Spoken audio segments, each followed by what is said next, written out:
ये है, उनका साहित्य इतना विशाल है कि क्या कहा जाए और क्या न कहा जाए। उनके आप कई लोगों ने चर्चा की कि बड़े बड़े लोग उनसे टकराए, यशपाल और प्रकाश चंद्र गुप्त और शिवदान सिंह चौहान, और ये सब लोग कहाँ गए, और रामविलास जी अपनी जगह पर बड़े होते गए, बड़े होते चले गए। आप सभी का फिर से स्वागत है मेरे YouTube चैनल पर एक बार फिर से। और आज की इस वीडियो में हम लोग बात करेंगे रामविलास शर्मा जी के ऊपर। एक इवेंट हुआ है जो कि राजकमल ने करवाया था, और इस इवेंट को कराने का जो मुख्य उद्देश्य था, आप सभी लोग जानते हैं कि राजकमल प्रकाशन किताबें प्रकाशित करता है।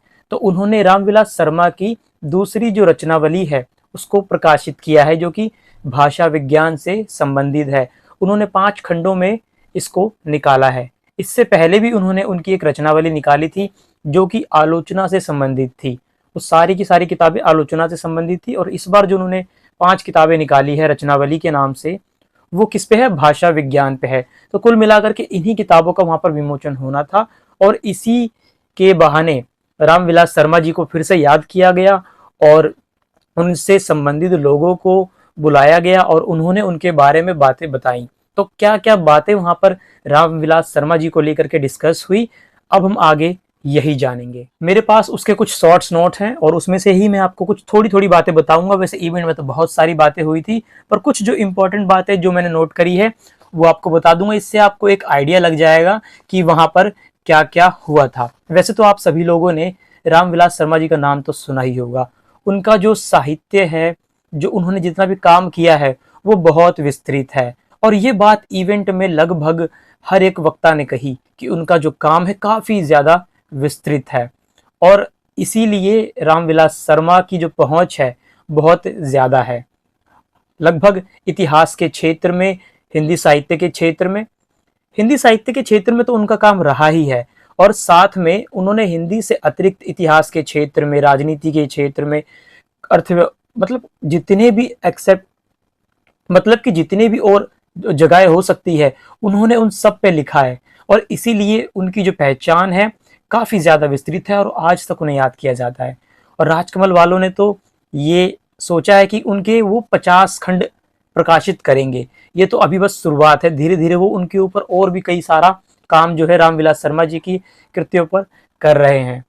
तो बढ़िया है, उनका जो काम है जितना भी हो सब हम लोगों के पास आता रहेगा। तो अब मैं आपको सबसे पहले बताता हूं कि जो इवेंट हुआ था वहां पर मुख्य रूप से 3 वक्ता थे। तो सबसे पहले वक्ता जो वहां पर बोलने के लिए आए वो थे कवितेंद्र इंदु। तो उन्होंने क्या बातें बताई उसमें आपको बताता हूँ। विशेष रूप से उन्होंने रामविलास शर्मा के ऊपर काफी सारी बातें करी, और उन्होंने उनकी कुछ आलोचना भी करी, कुछ कमियां भी उन्होंने बताई, या जो बातें उन्हें अच्छी नहीं लगी विशेष रूप से उन्होंने उसको भी वहां पर रेखांकित किया। उन्होंने बताया कि रामविलास शर्मा की जो पद्धति है, कसौटी है जिन पे वो लिखते हैं, वो तो बदल गई, परंतु जो निष्कर्ष थे वो नहीं बदले। यानी कि पहले जो जिन जिन मुद्दों को, जिन कसौटी के आधार पे वो लिखते थे, जैसे तुलसी के ऊपर उनकी जो विचारधारा थी पहले, या बाकी लोगों पर, आगे चल करके जब वो कसौटियां बदली, उसके बावजूद भी जो निष्कर्ष था वो नहीं बदला, वो हमेशा सेम ही रहा। एक तो उन्होंने ये उनकी आलोचना करी। बल्कि बड़ी दिलचस्प बहस रही है जो यशपाल और रामविलास जी के बीच में चली लेनिन की थ्योरी को लेकर। वो पानी का गिलास वाली जो थ्योरी है, और उस मामले में फ्रेम ऑफ रेफरेंस दोनों का वही था, लेनिन का कथन, और सच कहा जाए तो यशपाल उसकी गलत व्याख्या कर रहे थे। रामविलास जी लेनिन को अपेक्षाकृत सही कोट कर रहे थे। इसके बाद उन्होंने कहा कि जो रामविलास शर्मा जी हैं वो पहले से ही डिसाइड कर लेते हैं कि मुझे क्या करना है, और उसके बाद जो तर्क वगैरह चीजें लेकर के आते हैं। यानी एक तरीके से उनको पूर्वाग्रह से ग्रस्त उन्होंने बताया। ऐसे ही उन्होंने उनकी भाषा पर जो पकड़ है, उनकी जो पद्धति है, उनकी काफी ज्यादा तारीफें करी, और उनका जो काम है काफी ज्यादा विस्तृत है। उस पर बोलना और उन पे बातें करना, चीज़ें काफ़ी ज़्यादा मुश्किल हो जाती है, क्योंकि अगर किसी भी लेखक के बारे में हमें बोलना है तो सबसे पहले हमें क्या करना होगा? उसके पूरे जो विस्तृत साहित्य है उसको पढ़ना पड़ेगा। उसको पढ़ने के बाद ही हम क्या है उसके ऊपर कुछ अपने राय या मशवरा दे सकते हैं। और रामविलास शर्मा जी का जो काम है वो इतना ज़्यादा है, इतना बड़ा है, उसको एक तरीके से समग्रता में पढ़ने के बाद उसके ऊपर अगर कोई कुछ बोलना चाहे तो वो अपने आप में काफी ज्यादा कठिन काम है। तो इसलिए भी रामविलास शर्मा जी को समग्रता में समझने में दिक्कत आती है, ऐसा उन्होंने कहा। इसके बाद अंत में वो बताते हैं कि रामविलास शर्मा जी आज भी क्यों याद किए जाते हैं। तो उनको जो रीजन लगे उन्होंने बताए, उनमें से उन्होंने 2 रीजन बताए कि उन्हें क्यों ऐसा लगता है कि रामविलास शर्मा जी को आज भी याद किया जाता है। तो उसमें सबसे पहला रीजन था लगन। उन्होंने कहा कि रामविलास शर्मा जी ने आज तक जितना भी काम पकड़ा, जिस भी क्षेत्र में गए, चाहे साहित्य में हो, इतिहास में हो या फिर कुछ भी और दूसरे विषयों में, वो जहां भी गए बिल्कुल लगन से एकदम जिस कार्य को करने लगे उसमें बिल्कुल डूब गए और अच्छे से किया। पहला रीजन उन्होंने ये बताया। दूसरा रीजन वो बताते हैं सरोकार, यानी कि समता मूलक या बराबरी की जो बात वो करते हैं या समानता जो वो पाना चाहते हैं समाज के अंदर। तो ये जो उनका उद्देश्य था, इसकी वजह से भी क्या है, रामविलास शर्मा जी आज भी प्रासंगिक है, ऐसा कवितेंदु इंदु कहते हैं। तो इनकी बात को अब यहीं समाप्त करते हैं। अब हम चलते हैं अगले वक्ता की ओर, जो कि गरिमा श्रीवास्तव है, जिनका संबंध जेएनयू से है। अंग्रेजी थी, लेकिन डॉक्टर रामविलास शर्मा ने 1958 में एक निबंध लिखा, अंग्रेजी प्रेमी भारतवासी। ये निबंध का शीर्षक था। उसमें उन्होंने भारत प्रेमी C.F. एंड्रयूज की पुस्तक द ट्रू इंडिया का हवाला दिया। एंड्रयूज गरिमा श्रीवास्तव जी जब वहां पर बोलना उन्होंने प्रारंभ किया तो उनकी मान्यता थी कि भाई साहब जो मैं बात करूंगी वो लिखित होगा एकदम, कि पूरा लिख के लाई थी वो, क्या क्या बोलना है क्या क्या नहीं बोलना। और यकीन मानिए दोस्तों, उन्होंने लगभग रामविलास शर्मा जी की हर एक चीज को कवर किया। इन्होंने उनकी जो भाषा विज्ञान पे जो पुस्तकें छपी थी, उन्होंने उससे संबंधित जो उनकी मान्यता है, बातें हैं, जो बातें रामविलास शर्मा जी ने कही, उन पर उन्होंने अच्छे से तैयारी करके आई थी और उन्होंने उन बातों को बोला। विशेष रूप से मुझे जो पसंद आता है, अगर कोई वक्ता बेशक कितना भी अच्छा पढ़कर आया हो, जैसे मैंने भी खुद लिख रखा है बहुत सारी चीजें, तो अगर मैं इसमें से पढ़ करके आपको बातें बताऊं या चीजें, तो ज्यादा मेरे को ये वाला अच्छा नहीं लगता। तो उनका वक्तव्य लगभग कुल ऐसा ही था कि वो पढ़ रही थी आधे से ज्यादा में, पर लेकिन जो बातें थी उनमें दम था और लगभग जिसे कहते हैं ना कि संपूर्णता में देखना, उन्होंने संपूर्णता में देखा था। अगर वो लेख हमें मिल जाए या पढ़े तो हम काफी अच्छे से रामविलास शर्मा जी के काम को अच्छे से समझ सकते हैं। परंतु जब वक्तव्य होता है वहां पर इस तरीके से जब कोई पढ़ता है तो वो समझने में थोड़ी सी कठिनाई होती है, क्योंकि प्रोसेस नहीं कर पाते हम इतनी जल्दी। अगर हम खुद पढ़ रहे होते तो समझ पाते हैं। तो इससे आप लोग समझ पा रहे होंगे मैं क्या कहना चाह रहा हूँ, कि मेरे को ज्यादा समझ में आया नहीं उन्होंने क्या कहा, पर मुझे जितना समझ में आया मैंने लिखने की कोशिश करी है। और मैंने बताता हूँ कि उन्होंने भाषा के बारे में बताया कि जो भाषा है, कैसे जो भाषा मनुष्य को पशु से किस तरीके से अलग करती है, और जो भाषा का जो स्वभाव है वो काफी ज्यादा चंचल है, परिवर्तनशील है। और भाषा जो होती है, जैसे समुद्र है, समुद्र के अंदर कई सारी जगहों का पानी आकर के उसमें मिलता है, ठीक उसी तरीके से जो भाषा होती है उसके अंदर भी इतनी सारी चीजें आकर के मिलती है, जुड़ती रहती है। तो पता करना मुश्किल हो जाता है कि जैसे समुद्र में कहाँ से पानी आकर के उसमें मिला है, हम नहीं बता सकते। ठीक उसी प्रकार से जो भाषा है उसके अंदर भी क्या क्या चीजें मिल करके भाषा को बनाती है विशेष, काफी ज्यादा मुश्किल है। और यही वजह है जो भाषा जो है इतनी ज्यादा परिवर्तनशील होती है, और वो उसमें जो बदलाव है वो काफी तेजी से होता है। इसके बाद मैम ने कहा कि उनका जो ज्यादातर जोर था भाषाई एकता पर था, रामविलास शर्मा जी का। और रामविलास शर्मा जी देश प्रेम उनके भीतर समाया पड़ा था बहुत अच्छे से। वो जो उपनिवेशवाद था, भारत जो गुलाम बना था, और जो उस गुलाम की वजह से जो एक साम्राज्यवादी नीति आई थी, यानी कि साम्राज्यवाद की जो नीति होती है, दूसरे के देश पे राज करना और फिर वहाँ के जो संसाधन है उसको लूटना और अपने फायदे के लिए उपयोग करना, उपनिवेशवाद की छोटी मोटी मोटी आप बात समझ सकते हैं। तो रामविलास शर्मा जी को ये बिल्कुल पसंद नहीं था, वो इस चीज़ के बिल्कुल विरोध में थे। और इसी वजह से उनकी जो भाषा थी, अंग्रेजियत जो भारत में आई, उसके भी वो विरोध में काफ़ी ज़्यादा देखने को मिलते हैं। और इसीलिए इंग्लिश के प्रोफेसर होने के बावजूद वो अपना जो सारा काम है उन्होंने हिंदी में ही किया, और हिंदी में उन्होंने कई सारी पुस्तकें लिखी। उसमें से मैं कुछ पुस्तकें आपको जब हाथों लगे दिखाई देता हूँ, नई कविता और अस्तित्ववाद, रामविलास शर्मा जी की काफ़ी प्रसिद्ध पुस्तकें हैं, आप चाहे तो इसे पढ़ भी सकते हैं। इसी प्रकार से उनकी दूसरी पुस्तक परंपरा का मूल्यांकन, ये सारी किताबें वहाँ पर थी। और आप लोग यहाँ से देख सकते हैं। तो ये किताब भी काफ़ी फेमस है उनकी। फेमस क्या बोलना, सारी किताबें ही फेमस है। भाषा और समाज, उन पर भी उनका बहुत विस्तृत काम है। ठीक इसी तरीके से आचार्य रामचंद्र शुक्ल और हिंदी आलोचना, ये जो है इस पर भी उनका काम है। और एक किताब और जो मेरे पास है, ये भी आप देख लीजिए, भारतेंदु हरिश्चंद्र और नव जागरण की समस्या। भारतेंदु जी ने ज्यादातर जो काम किया है वो नव जागरण के आसपास का जो काल था वहां पर उनका काम काफी ज्यादा है। इसके बाद महावीर प्रसाद द्विवेदी जी के ऊपर भी और उनका योगदान क्या रहा उसके ऊपर भी इन्होंने लिखा है। तो अगर मैं रामविलास शर्मा जी का काम अगर आपको बताने लग जाऊं तो सच बता रहा हूँ पूरा वीडियो इसी में निकल जाएगा। तो जितनी किताबें थी इतने में ही कर लेते हैं। इनका काम बहुत विस्तृत है, उस पर बोलना और सुनना काफ़ी कठिन काम है।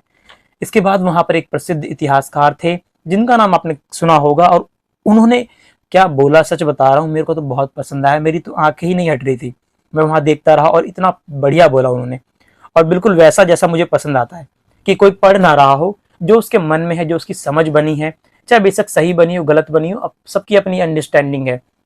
तो उस हिसाब से उन्होंने, मेरे को ये वाला वक्तव्य काफ़ी अच्छा लगता है जो खुद अपनी मर्जी से बोल रहे होते हैं बजाय रीडिंग के। जैसे मैं अभी नहीं पढ़ रहा, लिख के लाया हूँ पर पढ़ नहीं रहा हूँ पढ़ूंगा तो बहुत भी बोरिंग हो जाएगा, तो जितना मेरे को याद रहता है उतना ही बता देता हूँ। तो इसके बाद आए वीर भारत तलवार। उन्होंने, उनका जो संबंध रामविलास शर्मा जी के, वो बहुत ही अच्छे दोस्त रहे हैं। उन्होंने साथ में मिल करके बहुत सारा काम किया है, और विशेष रूप से उनका जो काम रहा है अपने दोस्त के साथ, भारत जी तलवार जी जो थे साथ में जो करते थे, वो आदिवासियों पर काम कर रहे थे कि जो जातीयता का जो प्रश्न है कि जो आदिवासी हैं उनको अपनी खुद की कभी पहचान मिल पाएगी भी या नहीं, तो इससे संबंधित काम जो है भारत तलवार जी उस समय कर रहे थे 76 के आसपास। तो इसी से संबंधित वो कार्य करने के लिए उनसे हमेशा मिलने के लिए जाते रहते थे। तो उन्होंने अपना और उनके जो बारे में क्या कहा, अब मैं आपको वो बताता हूँ। उनका साहित्य इतना विशाल है कि क्या कहा जाए और क्या न कहा जाए। उनके आप कई लोगों ने चर्चा की कि बड़े बड़े लोग उनसे टकराए, यशपाल और प्रकाश चंद्र गुप्त और शिवदान सिंह चौहान, और ये सब लोग कहाँ गए, और रामविलास जी अपनी जगह पर बड़े होते गए, बड़े होते चले। उन्होंने अपनी बात जब प्रारंभ करी, इससे पहले आपको एक बात मैं बता देता हूँ कि वीर भारत जो तलवार थे उनकी तबीयत काफ़ी ज़्यादा खराब थी, क्योंकि मौसम भी इस समय चेंज हो रहा है, तो इस वजह से भी काफ़ी लोगों की तबीयत जो खराब हो रही है। उसके बावजूद भी वो अपने मित्र के लिए, कि मित्र का प्रोग्राम है तो मैं वहाँ पर जाऊँगा और बोलूँगा, उन्होंने वहाँ पर आए, और फिर भी उन्होंने ऐसी हालत में भी आकर के वहाँ पर बात की। उसके लिए तो हम उनके हमेशा कृतज्ञ रहेंगे। और वहाँ पर वो आकर के उनके ऊपर बोले, और क्या बोला उन्होंने अब मैं आपको बताता हूँ। सबसे पहला जो उन्होंने वही बात जो सबने कही कि रामविलास शर्मा जी का जो विजन था काफ़ी बड़ा था, और वो यूं ही कुछ भी नहीं लिख देते। जब भी उन्हें किसी विषय पर लिखना होता था वो गहन विचार करते थे कि इस पर क्या लिखा जा सकता है, इस पर क्या लिखा जाना चाहिए। काफ़ी गहन विस्तार और बड़ा विजन उनका होता था।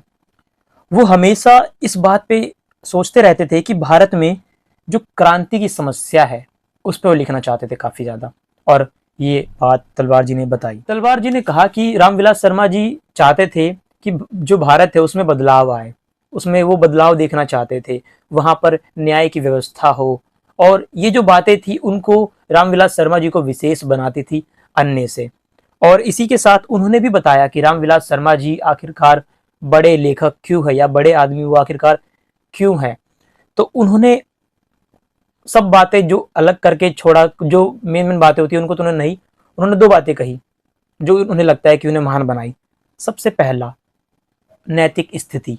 एक जो ऑथर होता है उसकी नैतिक स्थिति क्या है, कि वो क्या चाहता है, नैतिकता, बाकी अलग सिद्धांतों से अलग जो उसकी खुद की मान्यता है कि ऐसा ऐसा होना चाहिए।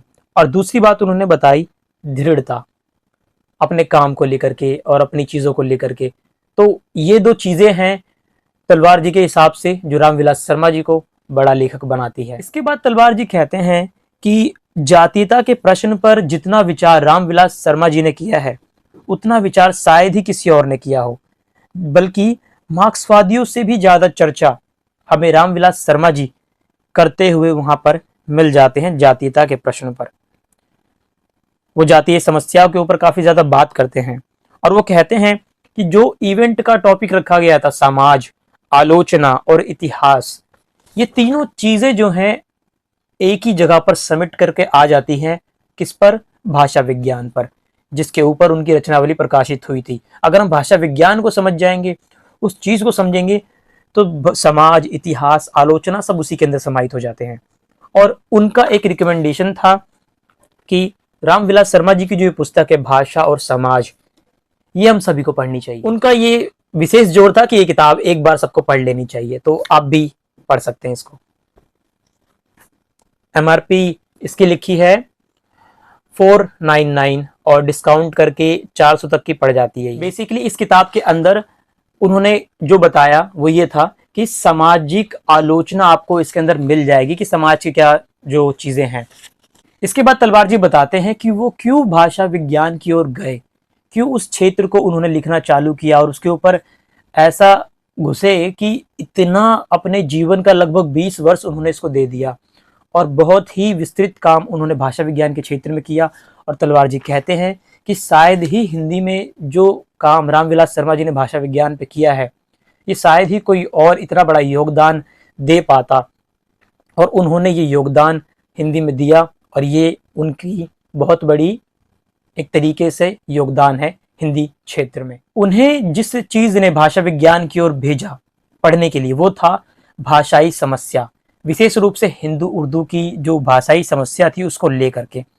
तो इसलिए वो उस क्षेत्र में फिर घुसे और फिर अच्छे से उस चीज को बताया। अब बताते हैं वो जो भाषा विज्ञान की जो उन्होंने लिखा, ये सारी किताबें, उनके स्रोत क्या रहे, कहाँ से उन्होंने ये चीजें लिखी हैं। तो उन्होंने 3 स्रोत बताए। सबसे पहला तो रामचंद्र शुक्ल के बारे में बताया कि वो रहे उनके पहले स्रोत। इसमें वो बताते हैं कि जो अपभ्रंश से संबंधित आचार्य रामचंद्र शुक्ल जी की जो मान्यता थी, वहां से उन्होंने उसका अध्ययन करके उस चीज का जो उपयोग है इसमें उन्होंने किया है। इसके साथ जो दूसरा स्रोत वो बताते हैं किशोरी दास वाजपेयी जी का। उन्होंने जो बताया कि हिंदी जो है संस्कृत की पुत्री नहीं है, ये बात उन्होंने, जो मैं बता रहा हूँ आपको, ये 3 जो स्रोत है उस स्रोत के बारे में भी उन्होंने थोड़ा थोड़ा बताया, तो वो बस शॉर्ट में मैंने आपको बता दिया है। बाकी जो स्रोत है क्या रहे थे 3, वो शुक्ल जी हैं, किशोरी दास वाजपेयी हैं, और वो भी, इन्होंने भी तो बहुत सारा काम किया है, पर कौन सा स्रोत, तो उन्होंने बताया अपभ्रंश से संबंधित मान्यता शुक्ल जी की और किशोरी दास वाजपेयी की हिंदी को संस्कृत की पुत्री नहीं मानने वाली बात। और तीसरा है कोई विदेशी है, उनका नाम है टी बरो एमेनो, जिनका द्रविड़ों के ऊपर काफी अच्छा काम था और वहां से उन्होंने क्या है, इसे भी एज अ स्रोत के रूप में उन्होंने प्रयोग किया है। इसके बाद तलवार जी बताते हैं कि जो भाषा परिवार है वो कैसे बनता है। तो वो कहते हैं कि भाषा परिवार कोई इस तरीके से नहीं बनता जैसे कि कोई स्त्री पुरुष जब मिलते हैं तो एक पुत्र की उत्पत्ति हो जाती है। वो कहते हैं इस तरीके से कोई भाषा परिवार नहीं बनता। वो कहते हैं भाषा परिवार कैसे बनता है, वो बनता है एक क्षेत्र पर। जैसे मान लीजिए ये कोई क्षेत्र है, यहाँ पर कुछ लोग रहते हैं, और एक क्षेत्र ये है, यहाँ पर कुछ लोग रहते हैं। तो ये इस क्षेत्र के लोग और इस क्षेत्र के लोग जब एक दूसरे के पास जाते हैं, ये इधर गया और ये इधर आए, इससे क्या है, एक भाषा परिवार का निर्माण होता है। इस तरीके से नहीं होता कि यहाँ पर एक लोग हैं और वही आपस में भाषा परिवार का निर्माण कर रहे हैं, नहीं, ऐसा नहीं। अलग अलग क्षेत्र के लोग जब आपस में मिलते हैं तब जा करके एक भाषा परिवार का निर्माण होता है। अंत में तलवार जी जो एक बात बताते हैं कि वो इतिहास के जानकार है काफी अच्छे। उन्होंने बताया कि जिस तरीके से इतिहास में चीजें लिखी जाती है वहां पर प्रमाण जो चीज है एक बहुत ही अलग तरीके की चीज है कि प्रमाण के बिना वहां बात नहीं होती, और प्रमाण भी किसे कहेंगे उसका भी एक अपना अलग परिभाषा है कि प्रमाण मतलब ये माना जाएगा। तो रामविलास शर्मा जी जो चीजें लिखते हैं अपना साहित्य, रामविलास शर्मा जी हिंदी के क्षेत्र के हैं और वहां पर प्रमाण को लेकर के इतना ज्यादा जोर नहीं होता जितना इतिहास में होता है। और ये कोई सबकी अपने क्षेत्र की विशेषता है। इतिहास की विशेषता ही प्रमाणों की वजह से जो है क्या है, उसको उसकी पहचान ही प्रमाणों से है, और वो एक सीमित दायरे में भी इस तरीके से चलता है इतिहास। पर हिंदी के क्षेत्र में ऐसा नहीं है, वहां पर काफी खुली छूट होती है कल्पनाओं की, चीजों की, काफी सारा। वहां कोई एक ऐसा क्षेत्र नहीं है लिमिटेड। तो रामविलास शर्मा जी ने उसी अप्रोच के साथ लिखा। तो इसलिए इतिहास के जो काफ़ी ज़्यादा जो लेखक हैं वो उनकी बातों से सहमत भी नहीं होते हैं। सहमत ना होने का जो रीज़न है वो यही है कि उनकी नज़र में प्रमाण जो है उसके आधार पर जो बातें कही गई है वो सही है, बाकी बातें सही नहीं है। तो ये बातें उन्होंने बताई कि उनके लिखे गए कार्यों से काफ़ी ज़्यादा लोग असहमत भी होते हैं। और वहीं पर ही जो कवितेंदु जी थे वो भी काफ़ी ज़्यादा असहमत हुए थे इन सब चीज़ों को लेकर के। और काफ़ी बच्चे जो वहाँ पर आए थे उन्होंने भी सवाल पूछा और उनके मन में भी एक चीज़ें थी कि रामविलास शर्मा जी ने इस पर क्यों नहीं काम किया, ऐसा क्यों किया, ये चीज़ क्यों नहीं करी और ये चीज़ क्यों छोड़ दी। ऐसी बातें वो कर रहे थे। और तलवार जी जब उनसे ये सवाल पूछे गए और बाकी जो लोग वहाँ पर मंच पर उपस्थित थे उन्होंने उनका जवाब दिया कि पहला तो उन्होंने ऐसा क्यों किया, ये जवाब तो खैर वो कह रहे हैं कि मैं नहीं दे सकता, वही दे सकते हैं कि उन्होंने ऐसा क्यों किया। और दूसरी चीज़, दूसरे जो वक्ता थे कवितेंदु जी ने या फिर और जो उन्होंने भी अपना अपना जवाब दिया और ये कहा कि कोई भी रचनाकार जब कोई चीज़ लिखता है, जाहिर सी बात है सभी क्षेत्रों को तो कवर नहीं कर पाएगा, कुछ चीज़ें छोड़ देंगे अपने इंटरेस्ट की वजह से भी। किस चीज़ में इंटरेस्ट आएगा उस चीज़ को लिखेंगे, जिसमें इंटरेस्ट नहीं आएगा उसे छोड़ देंगे। पर लेकिन जिस पर उसका काम है, उसका जो योगदान है, उसके ऊपर हम तो ध्यान देते ही हैं। जहाँ पर काम ध्यान नहीं दिया गया उस पर भी हमारा ध्यान जाता है। और मुझे ऐसा पर्सनली लगता है कि जहाँ पर काम नहीं किया गया है वो जो जगह है वो हम लोगों के लिए कि हम लोग उस जगह पर काम करें, उस जगह को और विस्तृत बनाएं, जो छूट गया है उसको और आगे तक ले जाएं, क्योंकि हो सकता है उनकी रुचि उस पर ना रही हो। और जो काम वो करके गए हैं उसके प्रति जो कृतज्ञता है वो तुम्हारी हो ही। तो बजाय ये कहने के कि उन्होंने वहाँ काम क्यों नहीं किया, उन्होंने ऐसा क्यों नहीं किया, उस लेखक के बारे में क्यों नहीं लिखा, और भी चीज़ें हो सकती थी वो क्यों छोड़ दिया, इसके हमें ये करना चाहिए कि हम उन चीज़ों पर काम करें और जो वो चीज़ें लिख करके गए हैं उसको और आगे बढ़ाया जाए। यही तो है परंपरा। जितना वो करके गए हैं उसको जाना, समझा और उस परंपरा को आगे बढ़ाया, और या फिर कुछ जो भी कुछ नया आया उसे उस परंपरा के साथ ही जोड़ दिया गया। क्योंकि अगर रामविलास शर्मा जी का वो काम नहीं होता, वो नहीं होता काम, तो हम इस निष्कर्ष पे कभी नहीं पहुंचते कि उन्होंने इस क्षेत्र पर नहीं किया।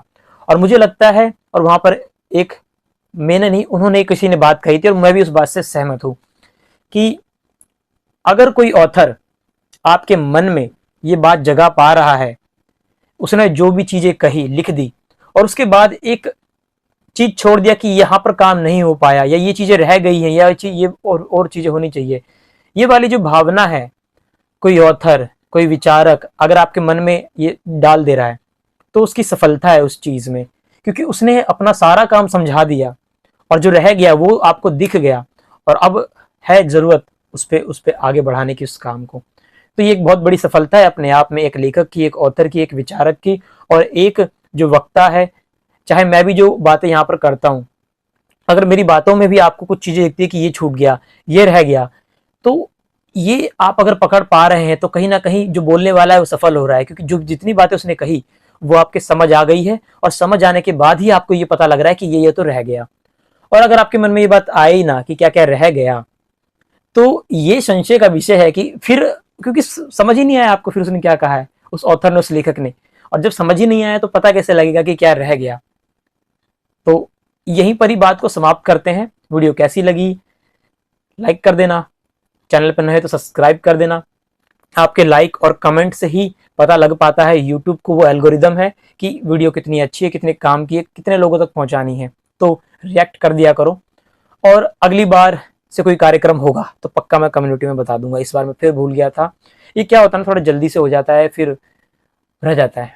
मैं कोशिश करूंगा कि बता दूं, और नहीं बता पाया तो वीडियो तो मिल ही जाएगी और वहां अगर आप आओगे तो मैं आपसे भी मिलूंगा और हम बात कर सकते हैं और भी ज़्यादा, और इवेंट को लेकर के आपकी जो राय रहेगी मैं उसे भी अवश्य रिकॉर्ड करूंगा। तो मिलते हैं अगले वीडियो में, तब तक के लिए अलविदा।